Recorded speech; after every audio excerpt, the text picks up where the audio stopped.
بسم اللہ الرحمن الرحیم۔ سید سلمان فارسی رضی اللہ تعالیٰ عنہ نبی پاک کے فرمانے پہ اپنے مالک یہودی سے کہتے ہیں کہ جو پیسے لینے ہیں لے لو، مجھے آزاد کر دو، ویسے بھی بوڑھا ہو چکا ہوں، مجھ سے کام نہیں ہوتا۔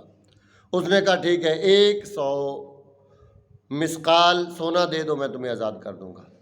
اس کی بیٹی کو جب پتہ چلا کہ میرا باپ اس غلام کو آزاد کر رہا ہے تو وہ چاہتی نہیں تھی یہ آزاد ہو، باپ کو منع کر دیا۔ باپ آیا اور اس نے سونا کی شرط بڑھا کے 40 اوقیہ کر دی، اور ساتھ ایک اور شرط بھی رکھ دی کہ 300 پودوں کا ایک باغ لگاؤ کھجوروں کا، جب وہ جوان ہو جائے تو پھر تمہیں آزادی ملے گی۔ میں نا امید ہو گیا، اب کہاں آزادی ملے گی۔ ایک دن میں پاک کی بارگاہ میں گیا تو میں نے عرض کی یا رسول اللہ، اس نے شرط 100 مسقال سونے سے بڑھا کے 40 اوقیہ کر دی ہے، اور ساتھ 300 کھجوروں کے ایک باغ کی شرط بھی رکھ دی ہے، جب وہ جوان ہوگا تب مجھے جو ہے وہ آزادی ملے گی۔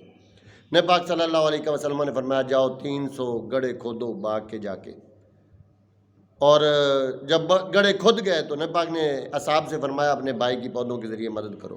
کوئی صحابی 10 پودے لے کے آیا، کوئی 20 لے کے آیا، 300 پودے وہاں پہنچائے گئے۔ نبی پاک صلی اللہ علیہ وسلم خود تشریف لے جاتے ہیں، ہر پودے کو اپنے ہاتھوں سے گڑھے میں رکھتے ہیں، اصحاب مٹی ڈال کے پانی ڈال دیتے ہیں۔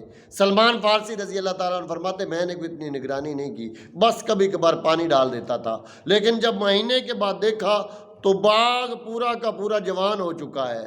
سارے یہودی حیران ہو رہ گئے کہ یہاں پہ تو زمین ہی بڑی خراب اور سخت ہے، 100 پودے بیجیں تو اس میں سے صرف 20 اگتے ہیں، اور یہ 300 کے 300 پودے جوان ہو گئے اور ایک پودا بھی جو ہے وہ خشک نہیں ہوا۔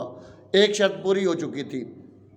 ایک دن نبی پاک کی بارگاہ میں کسی نے سونے کا ایک انڈا نذرانہ پیش کیا۔ نبی پاک نے مجھے بلایا اور فرمایا جاؤ یہ اپنے مالک کو دو اور آزاد ہو جاؤ۔ میں نے عرض کی یا رسول اللہ یہ تو کم لگتا ہے۔ آپ نے فرمایا اللہ برکت دے گا، لے جاؤ۔ جب میں لے کے یہودی کے پاس گیا تو وہ حیران رہ گیا کہ اس علاقے میں تجھے اتنا سونا کس نے دے دیا۔ جب اس نے ہاتھ میں پکڑا تو کہتا ہے یہ مجھے کم لگتا ہے۔ فرمایا تول لو، زیادہ ہوگا۔ اس کی بیٹی کانٹا اور بٹے لے کے آئی، جب تولا گیا تو وزن سونے کا زیادہ تھا۔ اس نے وہ بٹا الگ ڈال دیا اور کہنے لگی نہیں، 40 اوقیہ کا بٹا تو یہ ہے، میں بھول گئی تھی۔ اس نے ایک اور بٹے کے ساتھ تولا تو سونے کا وزن اس سے بھی زیادہ تھا۔ جھنجھلا کر وہ بٹا بھی الگ ڈال دیا، ایک اور بٹا جو اس سے بڑا تھا وہ 40 اوقیہ کا بتا کے رکھا تو سونا اس سے بھی زیادہ نکلا۔ دونوں شرطیں پوری ہو چکی تھی۔ میں آزاد ہو کے واپس آ رہا تھا کہ اس کی بیٹی یہودن پیچھے میرے آئی اور پوچھا کہ تمہارا تو اس علاقے میں کوئی بھی نہیں ہے، تم کہاں جاؤ گے؟ میں نے سچ بات بتا دی کہ میں نے کلمہ پڑھ لیا اور مسلمان ہو گیا ہوں، اب ساری زندگی نبی پاک کے قدموں میں گزاروں گا۔